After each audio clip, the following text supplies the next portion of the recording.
सच कहा जाए तो आज पूरे महाराष्ट्र में बाल ठाकरे की तूती बोलती है। कहा जाता है कि उनके खिलाफ उठने वाली किसी भी आवाज को उनकी शिवसेना के मिलिटेंट सैनिकों द्वारा तुरंत शांत कर दिया जाता है, चाहे वो आवाज किसी पत्रकार की हो या फिर उनके पॉलिटिकल ओपोनेंट्स की। अपने पॉलिटिकल एंड्स को हासिल करने के लिए साम दाम दंड भेद की नीति अपनाने वाले बाल ठाकरे अगर आज महाराष्ट्र में सत्ता के शीर्ष पर हैं, तो ये उनकी गजब की सूझबूझ का ही परिणाम है। आपको हिटलर की पॉलिसीज क्यों पसंद है? आपको बॉम्बे का हिटलर कहा जाता है। नहीं, मुंबई के क्यों अभी कम क्यों समझते हो? मैं पूरा महाराष्ट्र का हूँ और चाहता हूँ कि पूरा देश का बनूँ। पूरे देश के हिटलर बनना चाहते हैं? क्या क्यों ना बनूँ? क्या वो ठीक है, वो गलत प्रचार है एक प्रकार का। बिल्कुल, जो स्टेट ड्रेस की बात करें तो यही लोगों ने जैसे कि मेरी जो एक प्रतिभा हो, वो थोड़ा ख़राब करने की वो कोशिश की, मगर हुई नहीं। आप तो डिक्टेटर जैसी बात करते हैं, डेमोक्रेसी में आपका यकीन नहीं है? ये मेरा कहना है कि डेमोक्रेसी इस देश में कभी पैदा भी नहीं हुई है आज तक। आपको आप जो पाप करते हैं, sins, you are going to hide those sins under the garb of calling that as a democracy. Bombay के लोग इतना आपसे डरते क्यों हैं? देखो शुक्ला जी, न डरे तो मेरा क्या उसको फायदा। आप पिंजरे में जब भी कोई शेर रखें और कोई नजदीक जाके बताएं कि कितने तुम मर्द है, बोले आम जरा देखो, बात करो, जरा वो शेर को बाहर निकालो और मूंगफली डालने की कोशिश करो। तो शेर को नहीं डरते तो कैसी बात हो? शेर कहाँ क्यों कहें? ये गर्व से, मैं गर्व से हिंदू कहते हैं, मगर गर्व से ये नहीं कहना चाहता हूँ कि मैं शेर हूँ और आप डरना ही चाहिए, मगर डरना ही चाहिए। फिल्म इंडस्ट्री के लोग आपसे बहुत डरते हैं, आप लोग देते हैं कि फिल्म नहीं आ जानी चाहिए तो फिल्म नहीं चलती। नहीं, ये देखो, ये डरते नहीं है। किसी को आप जाके पूछो, मैं नाम देता हूँ, पूरी की पूरी लिस्ट देता हूँ, जाके पूछो वो क्या कहते हैं मेरे बारे में।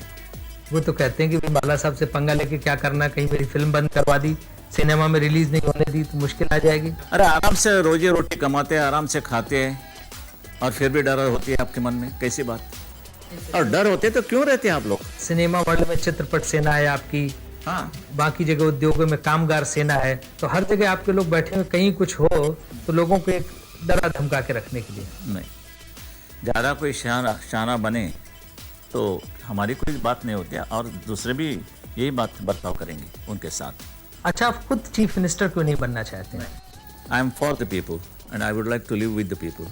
ऐसा नहीं आप रिस्पॉन्सिबिलिटी से डरते हो, जिम्मेदारी लेने से घबराते हो? यही एक मुसीबत लोगों में होती है कि आप उसकी कोई तारीफ नहीं करेंगे ना कुछ। कैसे कि देखो, दुनिया में, हिंदुस्तान में एक ही आदमी ऐसा निकला कि जो कुर्सी का कोई मोही नहीं है, कोई उसका मोह नहीं है, उसको बस छोड़ दिया। अब आजकल तो कुर्सी छोड़ना मुश्किल होता है। मैं खुद ब खुद छोड़ के मेरे आदमी को बिठा दिया है कि चले आगे बढ़ो। अगर आप चीफ मिनिस्टर बनते तो आपको लगता है कि आप ज़्यादा अच्छी तरह से सरकार चलाते? फ़र्क क्यों है? क्या कुछ नहीं पड़ता इसमें। मैं बैठ के भी करा, जैसे कि वो मैं कहता हूँ रिमोट कंट्रोल की मैं बात करता हूँ, तो रिमोट कंट्रोल से भी आप यहाँ बैठ के टीवी के चैनल्स बदल सकते हैं। तो टीवी चैनल्स यहाँ से बैठ के बदल सकते हैं, तो गवर्नमेंट भी कोई इधर उधर हो जाए तो बातें बदल सकते हैं। अच्छा, आप चीफ मिनिस्टर तो नहीं बने, कल को अगर प्राइम मिनिस्टर बनने का मौका मिले तो आप बनेंगे? देश के हित के लिए बनना पड़ेगा, मगर साफ सुथरा करने के लिए कोई करनी पड़ेगी। बड़ी यानी कि mercilessly one has to rule that time. I will do that. Prime minister बन के पहला काम कौन सा करेंगे आप?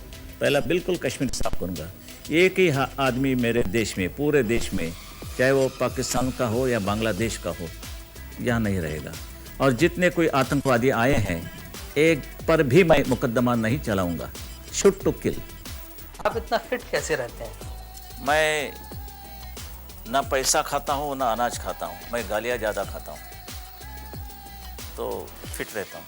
पूना में आपने पब्स बंद करवा दिए, क्या बम्बई में भी बंद करवाएंगे? मैंने नहीं कि ये बात है ऐसे कि एक प्रोग्राम के बाद जब भी मैं गाड़ी में बैठ जा रहा था, उस वक्त गोपीनाथ मुंडे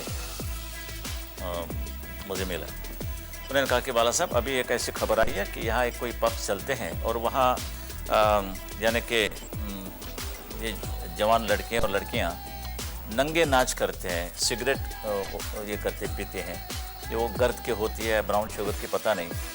मैंने जब ये देखा कि ये हमारी संस्कृति नहीं है, मेरे देश के खिलाफ है, देश के संस्कृति के खिलाफ, और मैं नहीं चाहता कि हमारे देश में कोई हिप्पी पैदा हो जाए, तो मैंने कहा कि ये आपके कोई निश्चित खबर हो, इन्फॉर्मेशन हो, तो बैन कर दो ये पब को। पीने पिलाने से तो कोई परहेज नहीं ना सरकार को। हम कोई विनोबा भावे और मोरारजी देसाई नहीं है। आप भी बियर पीते हैं? तो आदमी को कुछ ना कुछ तो ऐसी हैबिट होनी चाहिए कि लोग उनको कहेंगे कि आदमी है। मुझे वो लोग पसंद नहीं आते, बड़े बदमाश होते हैं। क्या आप सिगरेट पीते हैं? नहीं नहीं, मैं पीता नहीं। क्या आप शराब? नहीं नहीं, मैं नहीं शराब। कोई आप पान भी? नहीं नहीं, मैं पान नहीं खाता हूँ। ये सुपारी? नहीं सुपारी। साला क्यों जिंदा रहते हैं आप लोग? भाई इतना नहीं कि भाई चलो ये भी नहीं वो भी नहीं, शादी भी क्यों की, वो भी छोड़ दो। मेरा स्वभाव जैसे मेरे पिताजी थे वैसा मैं हूँ। ये ढोंगबाजी या व्हाट यू कॉल हिपोक्रेसी, ये मैं हमारे घराने में नहीं, बिल्कुल। जब आप आरएसएस में पहले थे तो आपको शिवसेना बनाने की जरूरत क्यों पड़ी? उस वक्त तो जब जो मैं बच्चा था उस वक्त तो पूरी कोई मालूमात नहीं थी मुझे कि वो आरएसएस क्या है। लेकिन आपको लगता है कि आरएसएस अपना उद्देश्य पूरा नहीं कर पा रही, उसमें कहीं कमी रह जा रही है, इसीलिए एक दूसरे संगठन की जरूरत पड़ी? मेरे में और आरएसएस में एक ही फ़र्क है, जैसे कि शिवसेना और आरएसएस में, कि मैं हिंदुओं में मिलिटेंसी चाहता हूँ, आनी चाहिए। ये लाठी काठी की बात नहीं हो सकती। यानी कि देश के हित के बारे में मैं बोल रहा हूँ, कोई दंगा फसाद करने का सवाल नहीं है, मगर देश की कोई हिफाजत होनी चाहिए। तो मैं हमेशा आगे का देखता हूँ। तो आगे मुझे ऐसा लगता है कि एक कोई यादव युद्ध आने वाला है, आएगा ही आएगा, सिविल वॉर। नहीं, सिविल वॉर का नतीजा क्या होगा? It is something like an unrest. लोगों के मन में जो एक हवा जा रही है, दबी हुई है, वो विस्फोट से बाहर आएगी। अभी आपने कहा कि हिंदूज में मिलिटेंसी होनी चाहिए और ये लाठी से काम नहीं चलता, राइट। तो आपको लगता है कि गोला बारूद, हथियार, स्टेन गन, AK-47 ये रखना चाहिए? नहीं, गोला बारूद का ये सवाल नहीं है। कोई मिलिट्री में वो जो जवान है हमारे, वो भी मिलिट्री में जाने चाहिए। उनको उसका महत्व उनको समझना चाहिए कि मिलिट्री में ज्वाइन करने से देश का कितना फ़ायदा होता है। और दूसरी बात यह है कि हमारा दुश्मन कैसा है, इसकी पहचान होनी चाहिए। Not necessarily you should keep RDX, मगर किस ढंग से वो हमला होने वाला है, इससे जरा like a doberman you should be alert, you must be alert. कुत्ता जितना समझता है उतना भी हम समझे तो भी देश बच जाएगा। ISI का प्राइम टारगेट मुंबई है, इसमें दोबारा कोई बम विस्फोट ना होने पावे, इसके लिए कुछ प्रिकॉशंस आपने लिए हैं? इस वक्त तो वो कोई थोड़ी हिम्मत करे तो बहुत महंगा पड़ेगा उसको। ये तो सच है, सही है, बहुत ही महंगा पड़ेगा। Because at that time we are unaware. तो उनको पाकिस्तान मिल गया, हमें हिंदुस्तान में मिला। चलो चुपचाप बैठो, आराम से रहो। आप नूरजहान को सुनो, हम हमारे लता मंगेशकर को सुनेंगे, आशा को सुनेंगे। और क्या चाहिए आपको? मन में उनकी जो एक दुश्मनी है वो हम कभी बर्दाश्त नहीं करेंगे। लेकिन अगर वो लता मंगेशकर को सुने और आप गुलाम अली को सुने तो इसमें क्या फ़र्क है, क्या परेशानी? इससे पहले तो हम सभी का मान रखना चाहते थे, यानी कि इमरान, कोई मियांदात हो और कोई हो, बड़े अच्छे खिलाड़ी है वो। ये खिलाड़ी है तो भी जब वो कोई मज़हब की बात करते हैं, यानी कि कहो वो कहते कि ये हम जब भी हिंदुस्तान के खिलाफ क्रिकेट खेलते हैं तो जिहाद पुकारते हैं। तो जब भी जिहाद की बात करते हैं तो हम क्या करें? तो मैं कहता हूँ कि ये स्पोर्ट्स नहीं है, मैं कभी नहीं मानूंगा। इसलिए मैंने उनको विरोध किया कि याद रखो साले हमारे तुम यानी कि ज़मीन पर अब पाँव रखे तो। जैसे बम्बई में तो आप रोक लेंगे, पिच खोद देंगे या मैच नहीं होने देंगे, बाकी देश में तो हो सकता है। वहाँ शिवसेना क्या करेगी? नहीं, मैंने रोका। जम्मू तक जो हमारे लोग बैठे वहाँ, उनको मैंने फ़ोन किया, ऐसे देखो ये होने वाली है मैच, रोको, नहीं होना चाहिए। तमिलनाडु के लोगों का मुझे फ़ोन आ गया, मैंने कहा कि नहीं होनी चाहिए, दिल्ली में नहीं होनी चाहिए, नहीं हुई, बिल्कुल नहीं हुई। देखो, आपने एक बार कहा था कि अगर आपको कोई हाथ लगाएगा तो पूरी कौम को साफ कर दिया जाएगा, इससे क्या मतलब था? मैंने कहा कि जाति जमाते की जो भी कौम हो ये कहाँ कहा कि मुसलमान हो उसके कौम हम ख़त्म करेंगे। मैं कौम की बात करने के पीछे मेरा यही मकसद था कि वो पाकिस्तान के लोग होंगे और जितने भी यहाँ होंगे, बांग्लादेश के होंगे, जितने भी होंगे वो हम ख़त्म करेंगे। आपने कहा था बांग्लादेशी मुसलमानों के यहाँ से हटाएंगे, जहाँ जहाँ मिलेंगे वहाँ से हटाएंगे, पाकिस्तान के हो या बांग्लादेश के हो। आप उनको बम्बई या महाराष्ट्र से निकालेंगे या देश से निकालने की बात करते हैं? देश के कैसे निकाले, हमारे यहाँ से हम निकालेंगे, उसको छोड़ देंगे उनके बॉर्डर तक, और यहाँ राजस्थान के बॉर्डर्स पे, चाहे तो पाकिस्तान में जाओ मगर यहाँ नहीं, क्योंकि वो इस्लाम का ये देश है। जाओ वहाँ जाके नमाज पढ़ो आराम से। नहीं, आम मुसलमान आपसे डरा रहता है, उसको लगता है कि आम आप उसके मुसलमान खिलाफ की हैं। मैं बात नहीं कर रहा हूँ, मैं उसी मुसलमान की बात कर रहा हूँ जो प्रो पाकिस्तान है। मुसलमानों की एक और बात से तकलीफ हुई जब बाबरी मस्जिद गिरने के बाद आपने कहा कि इसे मैंने गिरवाया। मानो कि भाई बाबरी मस्जिद गिराने के बाद इनको तकलीफ होती है, तो विस्फोट की बात क्या करें, कैसे करें भाई? ये हमारे देश की बात है, यानी कि जो हमारी भावनाएं हैं राम और कृष्ण के बारे में, तो एक अयोध्या, काशी और मथुरा, बाकी कुछ नहीं चाहिए हमको, रख दो आपके पास। तो मथुरा काशी के लिए आंदोलन कब करेंगे? आंदोलन का क्या सवाल है, चलो गवर्नमेंट ले आइए दिल्ली में, सेंट्रल गवर्नमेंट, और वो हिम्मत नहीं कहे बताएं तो हमें उनके खिलाफ भी लड़ना पड़ेगा, कोई भी हो, वो बीजेपी गवर्नमेंट हो तो भी मैं लड़ूंगा। बीजेपी कहती कि मथुरा और काशी तो मेरे एजेंडा में है ही नहीं। हम लिख देंगे वो एजेंडा, हम लिखेंगे काशी और मथुरा का नाम, मैं करूंगा वो। मुसलमानों की भावनाओं को ठेस नहीं पहुंचेगी। भाई ये देश किसका है ये पहले बताइए। मुसलमानों को पाकिस्तान मिल गया है, हमें हमारा जो बाकी बात रही वो हिंदुस्तान है, यहाँ के कोई कानून होते हैं, और क्या हम नहीं चले उस कानून के रास्ते से? महाराष्ट्र में तो आपकी सरकार है, आप हम तो कर रहे हैं, सिविल कोड लागू नहीं जरूर करेंगे, हम बकवास नहीं करेंगे, कर रहे हैं बिल्कुल। यूनिफॉर्म सिविल कोड लागू करेंगे आप महाराष्ट्र में? बिल्कुल, it is in the interest of the nation. हम क्या बुरी कर रहे हैं, कोई सरकार तो कोई उखाड़ नहीं दे रहा है, तो एनीथिंग दैट इंटरेस्ट और it is in the interest of the nation हम करें। कैसे रोकेंगे, कौन रोके? जैसे शिवसेना के एमएलएज ने मनोहर जोशी को अपना नेता चुन लिया, तो अब वो इलेक्टेड चीफ मिनिस्टर हैं एमएलएज के, तो उनको रिमोट कंट्रोल से उनको कंट्रोल करना कितनी ठीक बात है? देखो, ये एमएलएज ने नहीं चुना उनको, मैंने बिठाया। एमएलए ठीक है, वो मानना पड़ता है कि बट इलेक्शन एंड सिलेक्शन में फ़र्क करना ही पड़ता है। इलेक्शन हो गया, सिलेक्शन मेरा बन गया। लेकिन डेमोक्रेसी में रिमोट कंट्रोल की बात ठीक है? कौन सी डेमोक्रेसी की बात आप करें, काहे की? यहाँ तो डेमोक्रेसी कभी पैदा भी नहीं हुई, ना कहीं मैंने देखी। ये चीफ मिनिस्टर आपसे डर के काम करते हैं? नहीं, बिल्कुल नहीं। आप जाके उनकी भी मुलाकात ले लो और यही सवाल पूछो उनको।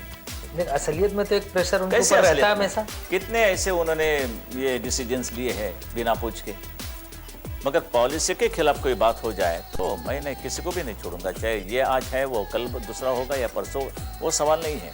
कल अगर आपको मनोहर जोशी को हटाना पड़ा नहीं, तो कौन दूसरे हैं जिनको आप चीफ मिनिस्टर बनाएंगे? He is one of the best man I have. See, I am lucky enough to have a man like him. बीच में कुछ खबरें फैली थी कि सुधीर जोशी को चीफ मिनिस्टर बनाया जा रहा। बात मान लो कि मेरे यहाँ 5 लोग हैं पूरे के पूरे लायक, ऐसे कोई आप शक भी नहीं ले सकते उनकी कामयाबी के बारे में। पर क्या 500 चीफ मिनिस्टर नहीं बन सकते, एक ही बनेगा क्या? कोई जैसे कि महापौर की बात होती है, 1 बरस की टर्म होती है, चलो बना दो। तो अभी ये बन गई है बात, mister Manohar Joshi will continue. नहीं, दिल में जो गड़बड़ है वो जो पुराने चीफ मिनिस्टर है उनको पता होगा। हम कोशिश कर रहे हैं, पता लगा भी हैं।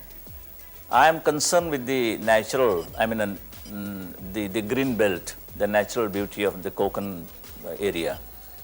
तो आप सिर्फ ग्रीन बेल्ट की वजह से इमरान को कैंसिल करना चाहते हैं या कोई और भी वजह है? नहीं, और क्या वजह है? I am interested in nature, environment, वातावरण जो है वो मैं नहीं खराब कर दूंगा। तो महाराष्ट्र में किसी दूसरी जगह जहां वो वातावरण को नुकसान ना हो लगाना चाहे तो आप लगाने की इजाजत दे देंगे मैंने? If they take care of this, then I have no objection. Imran ने आपको अप्रोच नहीं किया? कल ही वो आई थी, रुबेका मार्क, पहले भी आई थी, कल भी आई थी, काफ़ी देर ठहरी। मगर मैं क्या कहूँ उनसे, क्या बात है बाकी रही है? आपको नहीं लगता अगर एनरॉन डील कैंसिल करेंगे तो फॉरेन इन्वेस्टमेंट आना बंद हो जाएगा? कुछ नहीं होगा। ये डर ही तुम्हारे जो मन में है ना, उससे वो बहुत मात करते हैं आपके ऊपर। मैं कहता हूँ कि who is America that to dictate my country. नहीं, एक असर तो पड़ेगा, एनआरआईज को मैसेज जाएगा, बाहर की कंपनीज को मैसेज जाएगा। All the foreign investors, please come, we have a gateway of India which has no doors. आइए, अंदर आइए।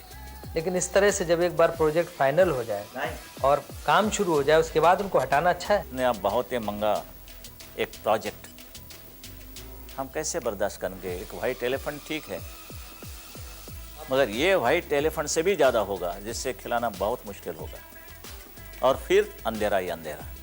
तो क्या पिछली सरकार ने कोई डील की थी एनरॉन के साथ जो गड़बड़ थी? ये सवाल ऐसे हैं कि जो बलात्कार करने वाला होता है तो कभी सबूत नहीं रखता, कोई रिश्वत लेने वाला होता है और देने वाला भी होता है, कोई रिश्वत नहीं रखता। तो पता है कि हुआ है, मगर कोई सबूत नहीं होता है। आपकी सरकार को कोई ऑफर ऐसे नहीं मिला? होगी और मुझे पता लगेगा तो एक गवर्नमेंट कुछ, यानी कि मिनिस्टर कोई भी होगा, चाहे चीफ मिनिस्टर हो तो भी, he will not remain there for a minute, mind you that, not for a minute. Yes, आज भी मैं पैसा ले सकता हूँ एनरॉन से। कोई लोग कहते कि 100 करोड़ रुपया मिलेगा, 200 करोड़ रुपये में, नहीं नहीं नहीं नहीं नहीं। अरे एक ना एक दुनिया को कहो, बताओ कि इस देश में ऐसा एक कोई आदमी है, वो एक पार्टी है कि आप खरीद कर नहीं सकते। आपने कहा था कि संजय दत्त को छोड़ देंगे जब आपकी सरकार आएगी। आपकी सरकार आ गई, आज 4 महीने हो गए, संजय दत्त तो भी जेल से छूटे नहीं। हमारी सरकार आने के बाद संजय रिहा होना चाहिए, रिहाई होनी चाहिए उनकी, ठीक है, मैं कर रहा हूँ, करूँगा भी। लेकिन एक बात है कि इतनी कॉम्प्लिकेटेड केस है और कोई पूरा कानून ऐसे फेंक दे के वो तो बाहर नहीं आ सकता है। लेकिन we have taken a keen interest to see that this boy doesn't suffer unnecessarily and he is suffering unnecessarily. Sanjay Dutt को आप राष्ट्रभक्त मानते हैं? The whole family, the Nargis, the Mr Sunil Dutt और ये सब लड़कियां, कैसे हम कहें कि सुनील दत्त तो I think it was China war, उस सरहद पर गए थे, पाकिस्तान के सरहद पर गए थे, जवानों को उन्होंने एंटरटेनमेंट प्रोग्राम ये बताया किया। उसका बम विस्फोट किसी में कोई इन्वॉल्वमेंट बिल्कुल नहीं। That you can check up with the CBI people. पहला रिपोर्ट में उनका ये कहना था, जज साहब के बात पहले आई तभी उन्होंने कहा कि इस लड़के का इसमें कोई बम विस्फोट में हाथ नहीं है, मगर जज ने नहीं माना तो क्या करें, अंदर तो बैठना पड़ेगा। इंदिरा गांधी पे परिवारवाद का आरोप लगता है, लेकिन आप भी तो परिवार को बढ़ा रहे हैं। किधर? बेटा है आपका, भतीजा है, बहू भी अब आप महिला विंग की प्रेसिडेंट है। मैं शिवसेना प्रमुख जब बना, इससे पहले मेरी शादी हुई और लड़के पैदा हुए। इससे मुझे ये नहीं थी, मुझे पता नहीं था कि मैं शिवसेना प्रमुख बनूंगा, बाद में घरानेशाही शुरू हो जाएगी। घरानेशाही क्या होती है? डॉक्टर को कभी ये नहीं पूछता कि आपका लड़का डॉक्टर हुआ तो ये क्या घरानेशाही नहीं है? जब भी मुझे ये भी सवाल पूछा जाता है कि आप व्यंग्य चित्रकार है, आपके लड़के ने कोई ये आपकी कला नहीं ली, हासिल नहीं की, तो मैं कहता हूँ कि नहीं वो फोटोग्राफर में। क्यों? अभी ये क्यों सवाल यहाँ आता है? पॉलिटिक्स में ये सवाल क्यों नहीं पूछते आप कि आप इतने बड़े लीडर बन गए, क्या आपके घराने में कोई आपके रास्ते पर चलने वाला है कोई? और जब भी मैं कहता हूँ हाँ ये होंगे, अरे कैसी बात है, आप फैला रहे आपके घरानेशाही। There is a difference between Rajiv Gandhi and my people, my sons. I am not going to put them on your things. Sir पर मैं नहीं बिठाऊंगा। इनमें कोई कर्तृत्व होगा, खुद ब खुद ऊपर आएंगे। मैंने कभी ये नहीं किया, नहीं तो आज भी मैं राज या उद्धव को मिनिस्टर बना सकता हूँ, बिल्कुल। अखबारों में तो छपता है कि उद्धव दूसरा संजय गांधी है। I used to admire Sanjay Gandhi. He was a born boy actually. Before me, he's a boy. He was a boy. Raju से ये होता तो देश का पूरा नक्शा बदल जाता, पूरा नक्शा बदल जाता। इसमें शर्म की क्या बात है? ये कोई गाली नहीं है। आपके छोटे बेटे के बारे में अभी अखबारों में छपा कि उसने नेशनल पार्क में जाके जबरन शिकार किया और पुलिस ने उसके खिलाफ रिपोर्ट नहीं लिखी और उसको सरकार का प्रोटेक्शन था। गैर कानूनी काम ना किया सरकार उसने। को पता था ना मुझे पता था कि मेरा लड़का वहाँ जाएगा, कोई शिकार करेगा। और मान लो कि उन्होंने हरिन कोई मारा होगा तो किसी फोटोग्राफर ने उसका वो फोटो लिया भी है। आपके हिसाब से घटना गलत रिपोर्ट हुई है? गलत नहीं, इसमें एक दूसरी बात होती है, ये मेरा लड़का है और किसके लड़के मार कितने भी बात कर शेर भी मारते तो कोई नहीं सवाल उठाते हैं। Banner line was given by times of India और एनरॉन सेकंड प्रेफरेंस। आज तो एनरॉन की बात हो रही है पूरी दुनिया में और यहाँ तो मेरे लड़के के शिकार की बात हो रही है। नहीं, अखबार वालों तो आपके बेटे की बात इसलिए हाईलाइट की क्योंकि आप वो न्यूज़ से क्योंकि वजह से सर्कुलेशन नहीं क्योंकि बाल ठाकरे के बेटा और बाल ठाकरे के हाथ में रिमोट कंट्रोल है आज महाराष्ट्र की गवर्नमेंट का। मैं तो कभी दखल भी नहीं देते इन लोग, ये लड़के क्या करते हैं क्या नहीं, जब तक वो कोई बेकानूनी बात नहीं करते, कोई गर्द पाउडर या कोई ब्राउन शुगर नहीं बचते, तब तक मुझे कोई दखल देने की कोई सवाल भी नहीं मेरे यहाँ सामने। शिकारी तो है ही वो जाता भी है कि बहुत ही कोई से ऐसे दोस्त है, कभी दारा कोंडके के साथ जाता है, कभी पुराने जो मिनिस्टर थे उनके लड़के के साथ गए थे, वो कभी बात नहीं आई। I don't like that particular stink in that actually कि वो मेरा लड़का है, इसके लिए बैनर लाइन। अच्छा, आप अपना उत्तराधिकारी शिवसेना में किसे बनाएंगे, उद्धव को या राज को? नहीं, वो बहुत ही ऐसे ये सवाल आप नरसिंह राव को क्यों नहीं पूछते, ना कभी ये सवाल आपने शरद पवार को पूछा, मुझे क्यों ये सवाल पूछा जाता है? और मैं चाहता हूँ कि पहले इसकी जल्दी क्या है, किसको जल्दी है? पता है, ऐसा लगता है कि कोई राज ने कोई ऐसी जल्दी नहीं बताई ना उद्धव ने बताई कि चले बाप बैठा तो सारी जगह खाली नहीं होती है और जब तक हैं तो जगह नहीं मिलेगी। देखो, हर एक आदमी में कोई अच्छी बातें होती है, बुरी बातें होती है, तो कई मेरे में भी होगी, मेरी कोई अच्छी बातें होगी, मेरे में लगता है होगी, तो एक्सेप्ट करो या रिजेक्ट करो, बुरी तो छोड़ दीजिए। मगर अच्छी बातों के बारे में मैं आपको ये कहूँगा कि आपको पसंद होगी तो एक्सेप्ट और रिजेक्ट, आई डोंट केयर।